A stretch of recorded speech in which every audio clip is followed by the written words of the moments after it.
भगवान की असीम कृपा से हम लोगों ने अभी तक 7वें अध्याय तक संक्षेप से विचार किया। आगे जो 8वां अध्याय आ रहे इसको अक्षर ब्रह्म योग भी कहते हैं और तारक ब्रह्म योग नाम से भी प्रसिद्ध है, क्योंकि अक्षर और तारक दो नहीं हैं, एक ही है। तो उसको लेकर हम लोग विचार करेंगे। 8वां अध्याय। तो यहाँ 7वें अध्याय के 29वें जो श्लोक के उत्तरार्ध में ते ब्रह्म तद्विदो, अर्थात वे साधक है, जिज्ञासु है, जो तत्पद का लक्ष्य है उस ब्रह्म को जानते हैं, ये बता दिया था। उसी को लेकर उसी को ही निमित्त बनाकर यहाँ अर्जुन प्रश्न करने जा रहे हैं। देखिए, प्रश्न तो अर्जुन ने अन्यत्र भी किया, ऐसा नहीं। दूसरे अध्याय के 54वें श्लोक में 4 प्रश्न किया था वहाँ। स्थितप्रज्ञस्य का भाषा समाधिस्तस्य केशव, 4 प्रश्न है वहाँ। 14वें अध्याय में जाके आगे भी प्रश्न करेंगे, कई लिंगे गुणातीत करके वहाँ 3 प्रश्न करेंगे 14वें अध्याय के 21वें श्लोक में। किंतु यहाँ दो अर्जुन 1 2 नहीं 7 प्रश्न करेंगे। सबसे ज़्यादा प्रश्न इस प्रथम श्लोक में 5 और दूसरे में 2 प्रश्न करेंगे। तो प्रश्न का बीज क्या है बता रहे देखिए भाष्यकार। ते ब्रह्म तद्विदो कृष्णम, ये है 29वां श्लोक है पिछले अध्याय के उत्तरार्ध। तो ते ब्रह्म तद्विदो, तद ब्रह्म कृष्णम ते विदो, इस प्रकार चिंतन करने वाले जिज्ञासु साधक है उस ब्रह्म को, किस तत्वमसि घटकीभूत जो तत्पद का लक्ष्य है उस ब्रह्म को, तत्शब्द कृष्णम अपरिचिन्नम व्यापक रूपेण विदु, ये पीछे बताया था। इत्यादिनः भगवतः अर्जुनस्य प्रश्नबीजानि उपदिष्टानि। इत्यादिना, आदि से और वे लेना। भगवता बोल तो भगवान श्री कृष्ण ने जो उपदेश किया था बीच, वही जो अर्जुनस्य प्रश्न बीजानि, आगे जो प्रश्न कर रहे अथवा जिज्ञासा प्रकट कर रहे उसका बीज है, अर्थात निमित्त है। ठीक है, प्रश्न के लिए कोई ना कोई निमित्त होना चाहिए। बिना निमित्त से तो प्रश्न करेंगे ये तो अनर्थ माना जाता है। कोई ना कोई प्रश्न हो, प्रसंग हो, तभी आप प्रश्न कर सकते। बिना प्रसंग से, बिना निमित्त से प्रश्न नहीं कर सकते। तो इसलिए प्रश्न का जो बीज है अर्थात निमित्त है, पीछे जो भगवान ने जो बताया था उपदेश वही है उपदिष्टान। अतः तद प्रश्नार्थम, उसी को ही निमित्त मान करके अर्जुन यहाँ प्रश्नादि को पूछने जा रहे, भगवान से प्रश्न कर रहे। देखिए अर्जुन, श्लोक देख लीजिए। अर्जुन उवाच किं तद्ब्रह्म किमध्यात्मम् किं कर्म पुरुषोत्तम अधिभूतं च किं प्रोक्ता मदिदैवं किमुच्यते। किं तद्ब्रह्म, तद्ब्रह्म किम, तो तत् शब्द का अर्थ है पिछले श्लोक में बताया हुआ वो जो ब्रह्म है, वो जो ब्रह्म है क्या है? सोपाधिक ब्रह्म है, निरुपाधिक ब्रह्म है, परिचिन्न ब्रह्म है अथवा अपरिचिन्न है? ये किम का ये प्रश्न छुपा है। सोपाधिक मतलब सगुण ब्रह्म है अथवा निर्गुण ब्रह्म है। जैसा ब्रह्म सूत्र में देखे अता तो ब्रह्म जिज्ञासा, सुन रहे होगे, सुने भी है। ब्रह्म की जिज्ञासा, किस ब्रह्म की जिज्ञासा है? वहाँ जिज्ञासा हो रही है ना, निरुपाधिक ब्रह्म की जिज्ञासा है, अर्थात निर्गुण निराकार।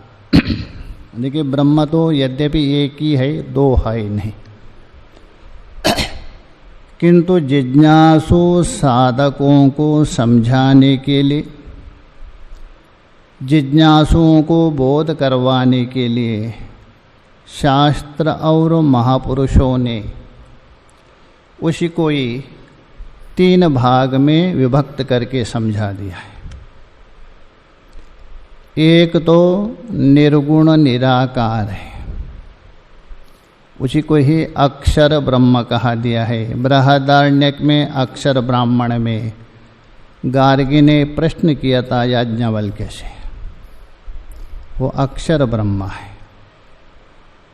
और वो जो अक्षर ब्रह्म है, निर्गुण निराकार ब्रह्म है, वो ज्ञानी उसको प्राप्त करते हैं, वो ज्ञानी का विषय।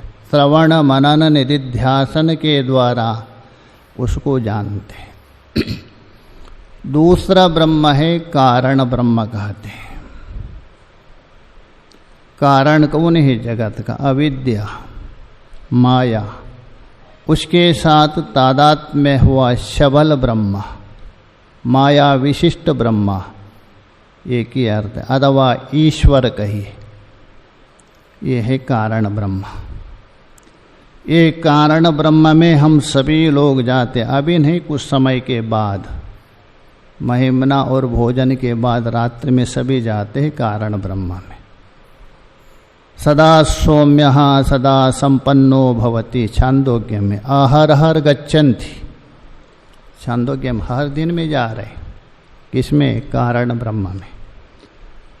किंतु जाने के बाद भी वहाँ गए हम लोग पहचानते नहीं, उसको जानते नहीं, मिले भी सब कुछ भी जानते नहीं, क्योंकि बीच में व्यवधान पड़ा है।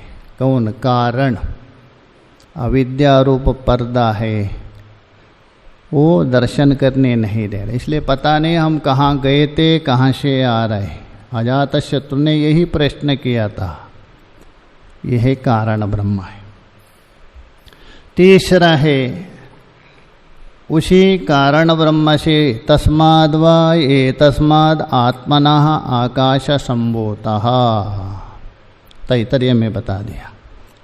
ये कार्य शुरू हो गया आपका, उस कार्य के साथ संबंध होने से हो गया कार्य ब्रह्म, हिरण्यगर्भ हो गया। कार्य 2 प्रकार का है, सूक्ष्म कार्य, स्थूल कार्य। सूक्ष्म कार्य के साथ संबंध होने से वो हिरण्यगर्भ कहा दिया, स्थूल कार्य के साथ संबंध होने से उसको विराट वैश्वानर कहा दिया। इसलिए कार्य ब्रह्म, कारण ब्रह्म, कार्य कारण से परे ब्रह्म, 3 ब्रह्म। इसलिए यहाँ ब्रह्म कौन है आपका? कार्य ब्रह्म है, कारण ब्रह्म है अथवा निरुपाधिक ब्रह्म। ये किम तद ब्रह्म, ये प्रश्न का तात्पर्य है। ये एक प्रश्न हो गया। दूसरा प्रश्न है किमध्यात्मम।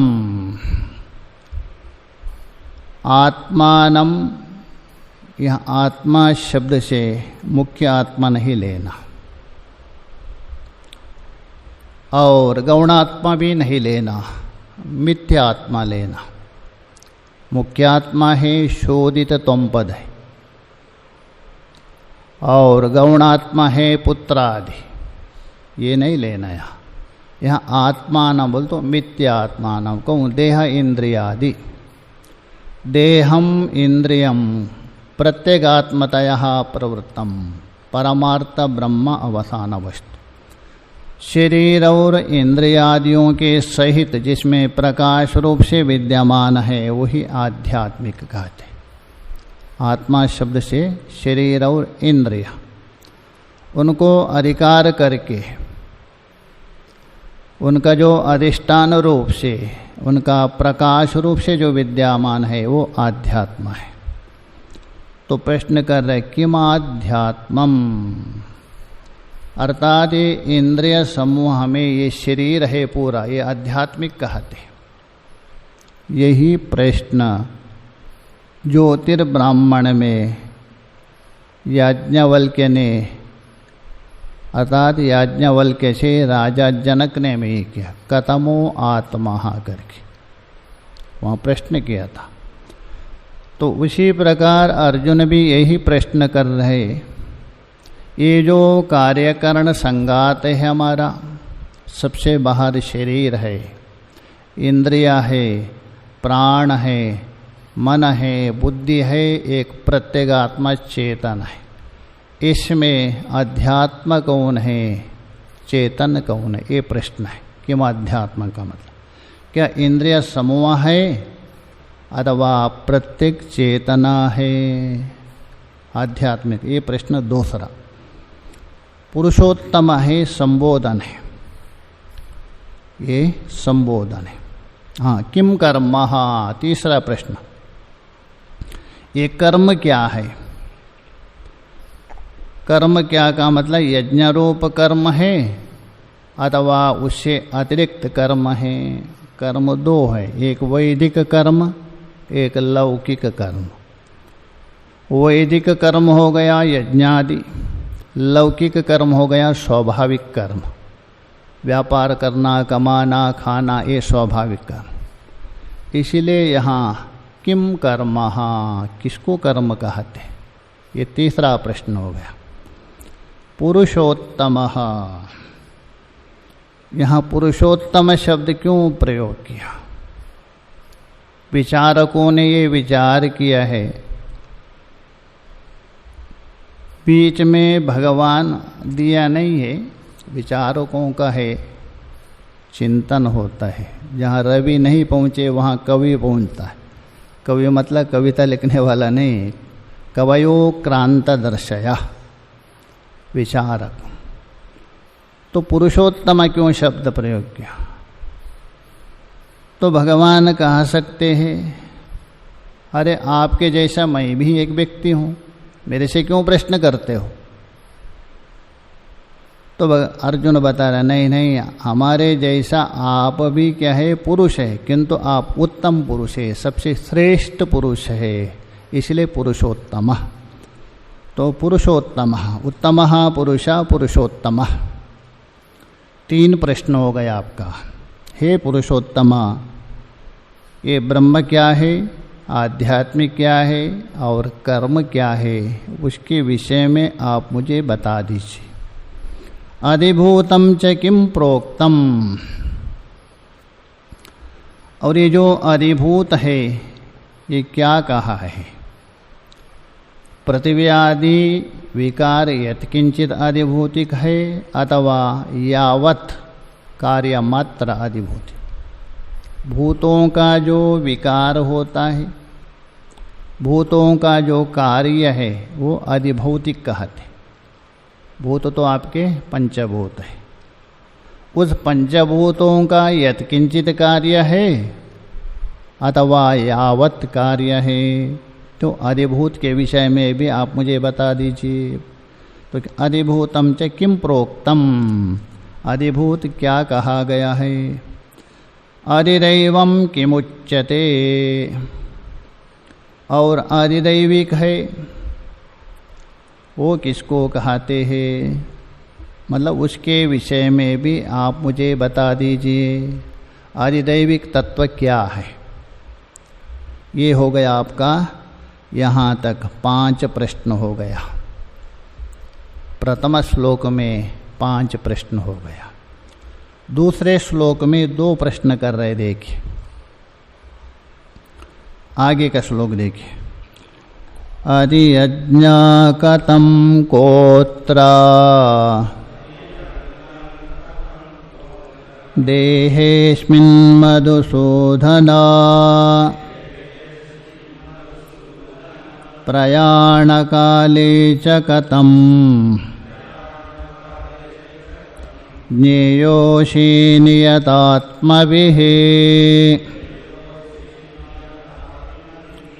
अधियज्ञं कथं कोत्रः अस्मिन् देहे, अस्मिन् देहे अत इस शरीर में, अधियज्ञ कथं और कोत्र। अभी देखिए यहाँ 2 प्रश्न नहीं है, एक ही प्रश्न है। प्रकार विशिष्ट प्रश्न कर रहे, यहाँ 2 प्रश्न नहीं है। तो अधियज्ञ किसको कहते हैं? यज्ञ में जो ज्ञात है उसी का नाम है अधियज्ञ, देवतात्मा। यज्ञ के देवता रूप से जिसको जाना जाता है वो अधियज्ञ। ऐसा जो यज्ञ में जात देवतात्मा व परब्रह्मा है, ये 2 विकल्प है। यज्ञ में जो जाना जाता है वो देवता विशेष है अथवा परब्रह्मा है। जैसा आप यज्ञ करते हैं, यज्ञ करते समय में अलग अलग देवता है, इंद्र है, वरुण है, सबको आहुति देते हैं। इंद्र यज्ञ में उसका देवता इंद्र हो गया, अग्नि यज्ञ में अग्नि हो गया, वो देवता विशेष है अथवा परब्रह्म है। अधियज्ञ से किसको लेना? 2 विकल्प है, इंद्रादि देवताओं को लेना है अथवा परब्रह्म को लेना है अधियज्ञ शब्द से। और सचः केन प्रकारेण चिंतनीय, कथम का अर्थ है केन प्रकारेण चिंतनीय। वो जो अधियज्ञ का स्वरूप है उसको किस प्रकार से चिंतन करना, अर्थात ध्यान करना।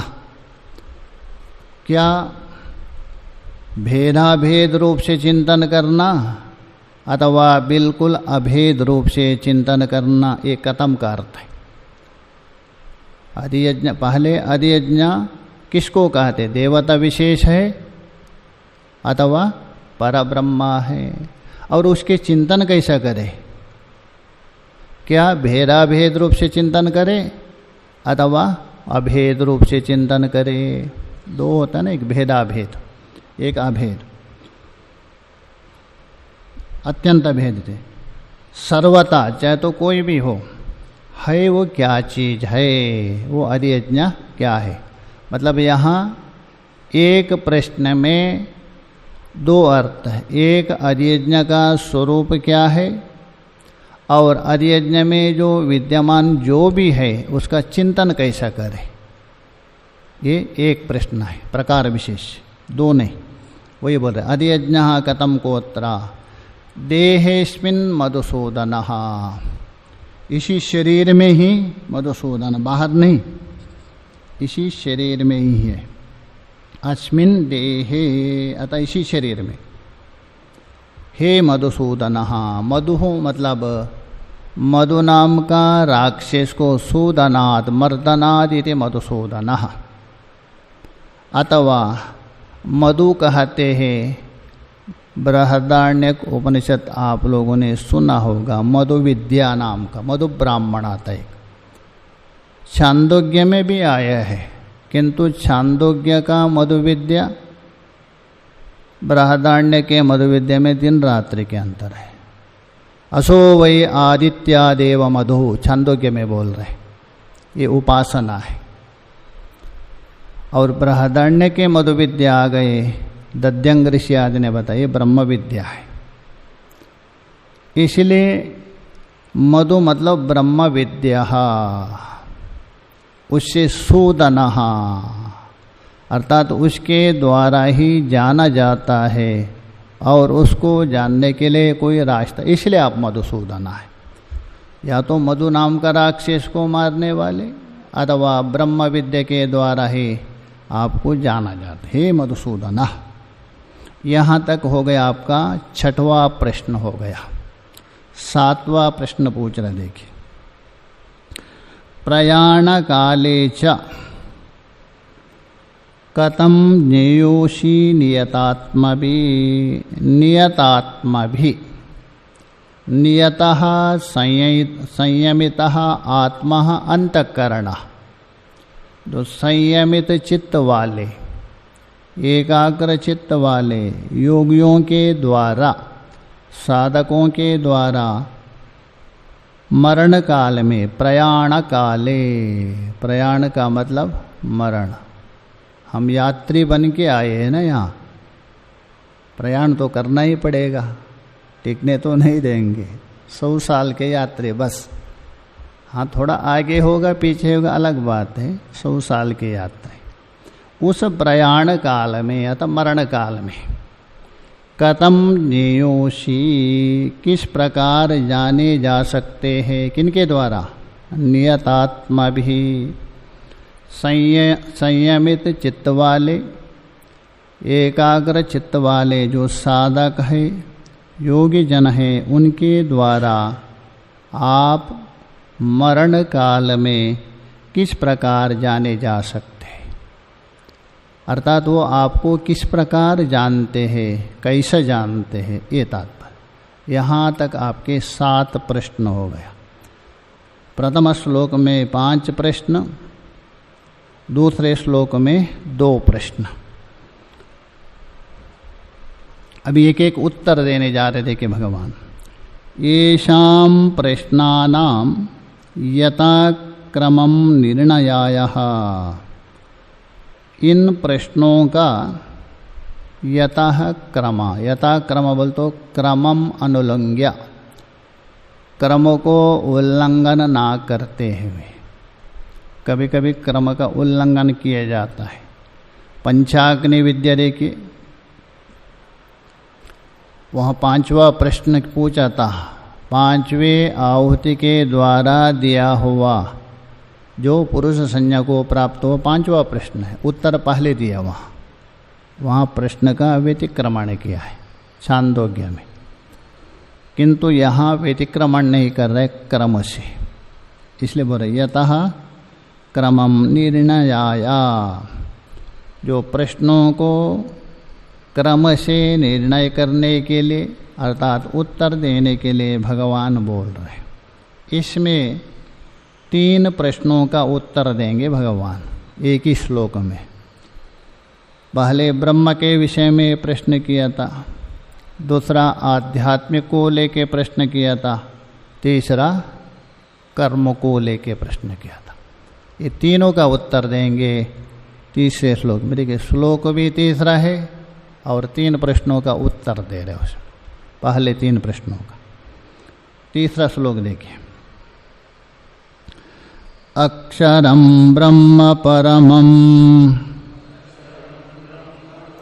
स्वभावोऽध्यात्ममुच्यते भूतभावोद्भवकरो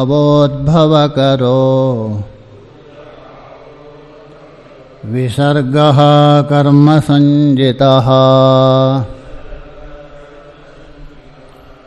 अक्षरं ब्रह्म परमं, ये प्रथम प्रश्न का उत्तर हो गया। प्रथम प्रश्न कौन है, किम तद्ब्रह्म, ये प्रश्न था। वह ब्रह्म क्या है, सोपाधिक है, निरुपाधिक है, अक्षर ब्रह्म है, कारण ब्रह्म है, कार्य ब्रह्म है, ये प्रश्न था। भगवान ने उत्तर दिया अक्षरम ब्रह्म परमम, परमम अक्षरम ब्रह्म। अभी देखिए इतने से ही काम चल जाता था, अक्षरम ब्रह्म कहने से, बाद में परमम क्यों कहा? विशेषण होता है इतर व्यावर्तकत्वा, विद्यमानत्वे सति कार्य अन्वयत्वे सति इतर व्यावर्तकत्वम विशेषणत्वम। वर्तमान हो, कार्य के साथ अन्वय हो, इतर व्यावर्तक हो। जैसा नील कमल,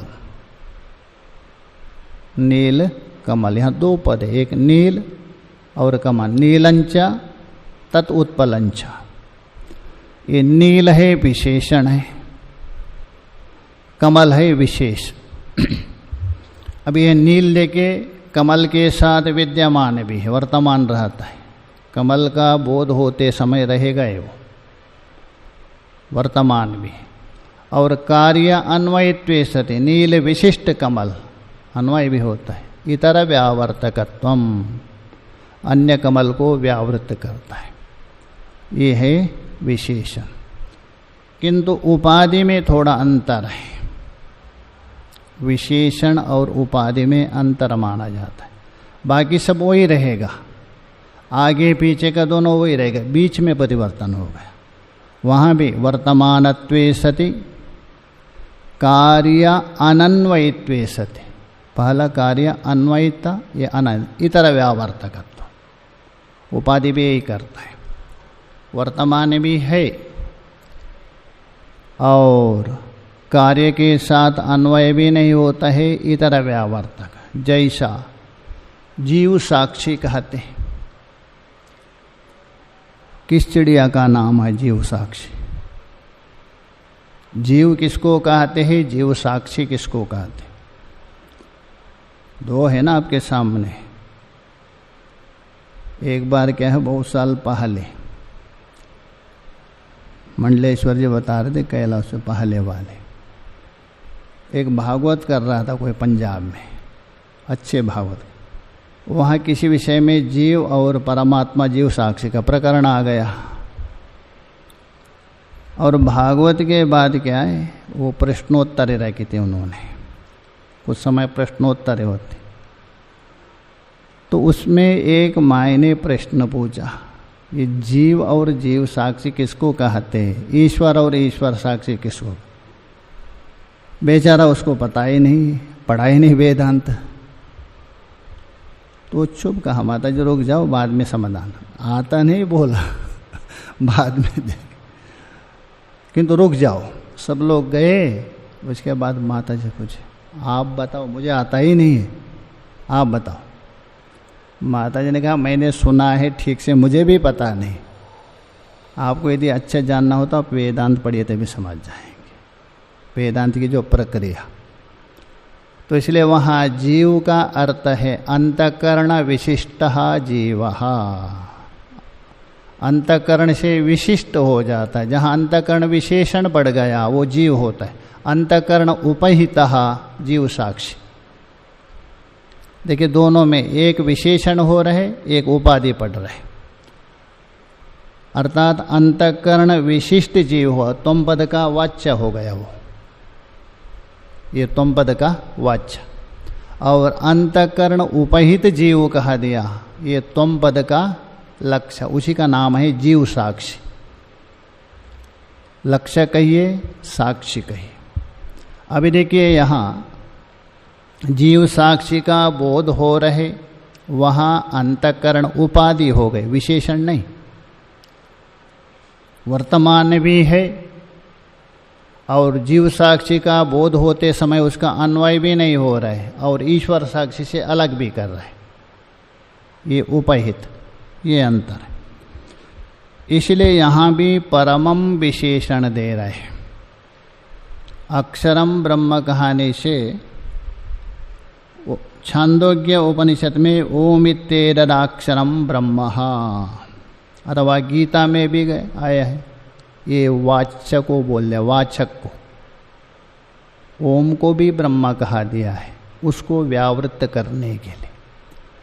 यहाँ वाचक ना ले, इसलिए व्यावृत्त करने के लिए परमम का। अथवा 15वें अध्याय में आगे आएगा, द्वाविमो पुरुषो लोके क्षराक्षरमेव च। देखिए वहाँ क्षरा और अक्षरा। क्षरा सर्वाणि भूतानि कूटस्थो अक्षर उच्यते। वहाँ भी अक्षर शब्द आया, उसको कूटस्थ कहा। वहाँ जो बता दिया वो माया को, कारण को बता दिया, इसलिए अक्षर शब्द माया को भी प्रयोग किया है। अक्षर शब्द तस्य वाचक प्रणव, ब्रह्म का वाचक को भी है। इसको व्यावृत्त करने के लिए यहाँ परम विशेषण दिया। परम कहने से वाचक भी हट गया, अथवा जहाँ माया को अक्षर शब्द प्रयोग किया है, ब्रह्म शब्द भी प्रयोग किया। मम योनि महत ब्रह्मा, देखिए वहाँ ब्रह्म शब्द प्रयोग किया है, इसको माया को, उसको व्यावृत्त करने के लिए। तो अक्षरम ब्रह्म परमम, परमम का मतलब है निरतिशयत्वे सति क्षय शून्यत्वम। निरतिशयत्वे सति क्षय शून्यत्व। अब ये जो है वाचक में भी नहीं घटेगा, वो भी क्षय शून्य, क्षय युक्त है, और माया में भी नहीं घटेगा, इसलिए परम विशेषण दिया। ये बोल रहे अक्षरम परमम ब्रह्म। हाँ, तो परमम देने से निर्गुण निराकार बता रहे, निरुपाधिक। यही प्रश्न था ना, सोपाधिक है निरुपाधिक और निरुपाधिक। यदि परम ना देता तो वाचक भी ले सकते हैं, सोपाधिक भी ले सकते थे, अथवा माया भी ले सकते आप, क्योंकि माया को अक्षर भी कहा दिया, माया को ब्रह्म शब्द भी प्रयोग किया है। इन सबको व्यावृत्त करने के लिए हम परम शब्द प्रयोग किया है। अभी परम शब्द कहने से माया तो परम है ही नहीं, और उसका वाचक भी परम नहीं है। परम बोल तो सर्व उत्कृष्ट, उससे उत्कृष्ट को यहाँ ही नहीं, अर्थात निर्गुण निराकार। जो निर्गुण निराकार जो अक्षर है, अथवा बृहदारण्यक में जो अक्षर, ब्राह्मण में जो अक्षर का वर्णन किया है, गार्गी ने प्रश्न किया था, हे याज्ञवल्क्य, ये सारा जगत जिसमें ओतप्रोत है सूत्रात्मा, वो सूत्रात्मा जिस आकाश में ओतप्रोत है, वो आकाश किस में ओतप्रोत है? ये सारा जगत ओतप्रोत है सूत्रात्मा में। सूत्रात्मा ओतप्रोत है आकाश में। आकाश बोल तो ये आकाश नहीं लेना। आसमन्तात् काश्यते प्रकाशते इति आकाशः ईश्वरः अंतर्यामी।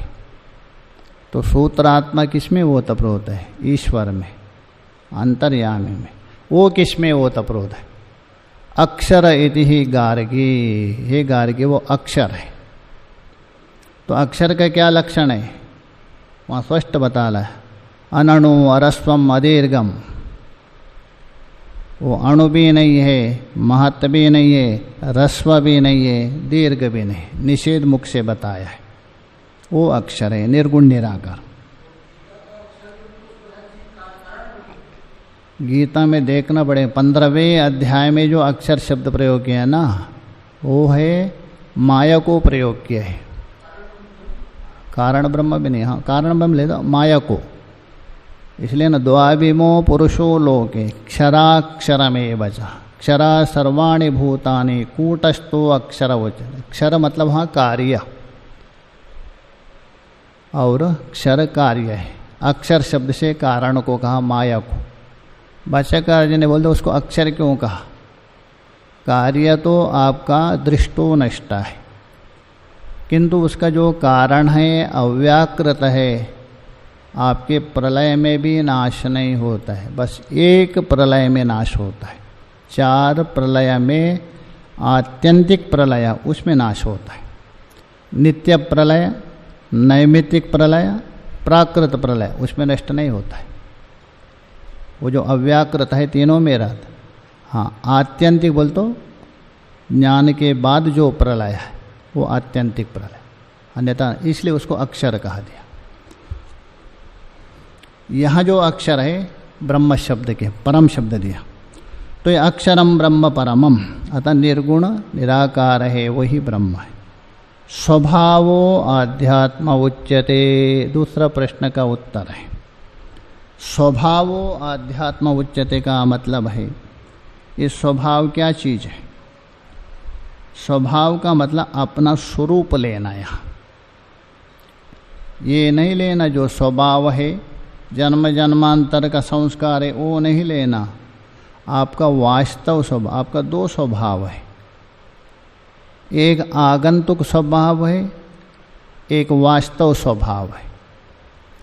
आगंतुक स्वभाव है वो अंतःकरण का है, जो बोलते हैं ना मेरा स्वभाव ऐसा बन गया। अरे क्रोध क्यों करते हो? अरे मेरा स्वभाव बन गया। वो स्वभाव आगंतुक है। यहाँ स्वभाव का मतलब है वास्तविक स्वभाव है, चेतनात्मा, ये सबका स्वभाव है। तो इसलिए अपना जो स्वरूप है प्रत्येक चैतन्य है, वही आध्यात्मिक लेना। अर्जुन का प्रश्न यही था ना, आध्यात्मिक मतलब शरीर भी है, इंद्रिया भी है, प्राण भी है, मन भी है, प्रत्येक चेतन है। इसमें आध्यात्मिक तत्व कौन है? भगवान ने कहा वो जो स्वभाव है आपका, प्रत्येक आत्मा है, वही आध्यात्मिक, बाकी नहीं है। तो स्वभावो अध्यात्म मतलब अपना जो स्वरूप, कौन? प्रत्येक चैतन्य, वो हो गया आध्यात्मिक कहा जाता है। दो प्रश्नों का उत्तर हो गया। तीसरा देखिए, भूत भावोद्भव करो विसर्गहा कर्म संजिता। यहाँ कर्म के एक विलक्षण परिभाषा की है भगवान ने। भूत भावा भवत करो, भूत बोलते हो प्राणी, भवती त भूतानि, समस्त जो प्राणी है, समस्त भूतों का। भाव शब्द का अर्थ लेना सत्ता, अस्तित्व, एग्जिस्टेंस, उनके अस्तित्व। ऐसा जो संपूर्ण भूतों का जो सत्ता, उसका उत्पत्ति का कारण, जितने भी प्राणी हैं जो उत्पन्न होते, उसका पहले सत्ता नहीं रहता। इसलिए वो है ना, जायते अस्ति प्रयोग होता है। पहले क्या है? जायते, उसके बाद अस्ति। तो समस्त भूतों का जो सत्ता, मतलब सत्ता मतलब घट है, पट है, देवदत्ता है, व्यवहार होता है ना, उस सत्ता, उस उत्पत्ति का कारण, जो उस उत्पत्ति का कारण, विसर्ग बोल तो त्याग है, उसी का नाम है कर्म। तो कहने का मतलब है संपूर्ण भूतों के जो सत्ता है, उस उत्पत्ति का कारण, उस उत्पत्ति का कारण, विसर्ग मतलब त्याग, वो त्याग है कारण। अरे त्याग कैसा कारण बनेगा? त्याग का मतलब है यज्ञ। एक शब्द से कहना हो तो यज्ञ। देवताओं को उद्देश्य करके चरु द्रव्यादि आप त्याग करते क्या? नहीं। यज्ञ है, होम है, दान है, ये तीनों को विसर्ग शब्द से लिया है। देखिए, याग में भी आप त्याग करते, देवता उद्देश्येन द्रव्य त्याग। होम में थोड़ा अंतर है, और जो द्रव्य बिल्कुल आप अग्नि में प्रक्षेप किया जाता, वहाँ भी त्याग है। दान में भी क्या है?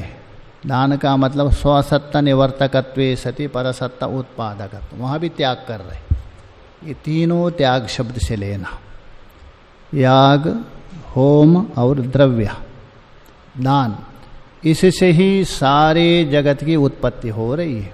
संपूर्ण जगत की उत्पत्ति किससे हो रही? इन तीनों से। उसी का नाम है कर्म कहा जाता है। तो कहने का मतलब है जो याग है, होम है और दान है, यही क्या है? संपूर्ण भूतों के उत्पत्ति का कारण है। इसलिए यही कर्म लेना, दूसरा कर्म नहीं, खाना पीना नहीं। कर्म शब्द से उन्होंने पूछा ना, कर्म किसको कहते हैं? संक्षेप से यदि उत्तर लेना हो तो याग, होम और दान, यही कर्म है। और वो कैसा है? समस्त प्राणियों का उत्पत्ति का कारण है। अच्छे, समस्त प्राणियों का उत्पत्ति का कारण कैसा बनेगा? मनु जी ने बता दिया है, स्पष्ट बता दिया। अग्नो प्रस्ताहुति सम्यग आदित्यम उपतिष्ठतः आदित्या जायते वृष्टि वृष्टेर अन्नम ततः प्रजा।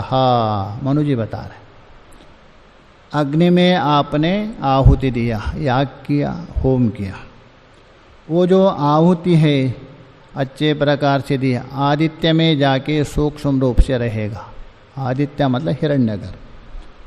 और आदित्य के द्वारा क्या होता है? वृष्टि होती है, और वृष्टि के द्वारा अन्न उत्पन्न होता है, और अन्न के द्वारा ही सारी प्रजा की उत्पत्ति। इसलिए संपूर्ण प्रजाओं के उत्पत्ति का कारण जो त्यागात्मक कर्म है उसी को ही कर्म कहते, अर्थात यज्ञादि ही वही कर्म है। ये उत्तर हो गए। तो ये बोल रहे भूत भावो एक विशेषण है। तो तीसरा प्रश्न कौन था? कर्म किसको कहते हैं? संक्षेप से यदि उत्तर हो, याग, होम, दान कर्म है। और वो कर्म कैसा है? संपूर्ण प्राणियों का उत्पत्ति का कारण। ये कर्म, बाह्य कर्म नहीं, कर्म संग। भाष्य में तो कल ही विचार करें। ओम